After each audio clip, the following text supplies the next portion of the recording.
Good evening, members of Sydney Council. My name is Todd Ewart, and I'll be presenting best practice solutions for global sustainability issues facing Sydney. This presentation will cover various topics related to sustainability and sea level rise, and ultimately address the question, how can City of Sydney address the inevitable effects of sea level rise? Scientific research indicates sea levels worldwide have been rising at a rate of 3.5 millimetres per year since the early 90s. This global warming trend puts thousands of coastal cities at risk. Over the past century, the burning of fossil fuels and other activities has released enormous amounts of heat-trapping gases, predominantly CO2, into the atmosphere, which has caused the Earth's surface temperature to rise. The rise in sea levels is linked to three primary factors: thermal expansion of the seawater, melting of glaciers and polar ice caps, and ice loss from Greenland and West Antarctica. The Australian Government has developed a series of initial sea level rise maps to illustrate the potential impacts of climate change for key urban areas such as the City of Sydney. These maps show three possible scenarios for Sydney in 2100, with the areas shaded in blue as being affected.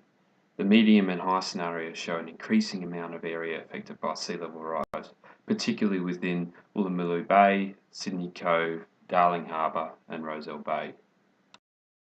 Sydney recognises the need to address sustainability, and in 2008 the Community Strategic Plan Sustainable Sydney 2030 was introduced. This plan addresses the city's economy, ecology, society and culture with regards to sustainability. This plan outlines how the city is to address sustainable development, renewal and design, but there is no specific strategy to address sea level rise, but rather to address it through development policies at a local government level. So, how can Sydney address the inevitable effects of sea level rise? To answer this question, I have looked at three international case studies. The Italian city of Venice was built on a system of 118 small islands around a network of 160 canals. The low elevation of the city leaves it susceptible to sea level rise. This image shows a flooded Venice plaza, which occurs several times a year. To address sea level rise, Venice has implemented short-term solutions, such as providing temporary elevated walkways. Venice is nearing the completion of a more robust solution involving a series of operable floodgates. This solution is capable of holding back the incoming tide of up to 2 metres. The second case study was undertaken on Amsterdam, in the Netherlands. The Netherlands is a low-lying nation with 70% of the country's economic output generated below sea level.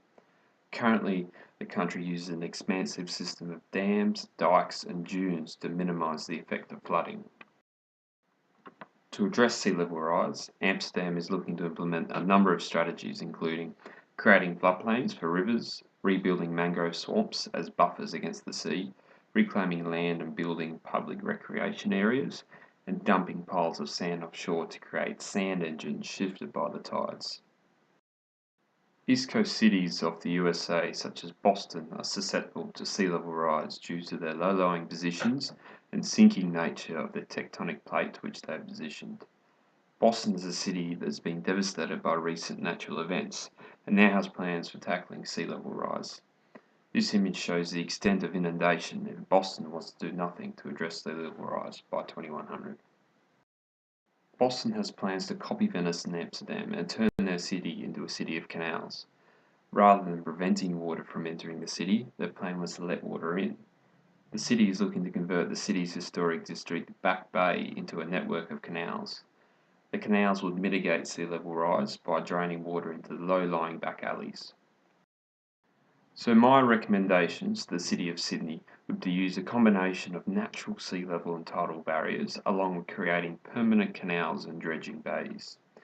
The action plans to be implemented be maintain planning strategies to prohibit or restrict development in areas susceptible to inundation, identify possible sites for tidal barriers, identify routes for canals and areas to dredge bays, community consultation to be undertaken, and relocate and compensate those affected, and the displaced development is to be replaced within the vicinity.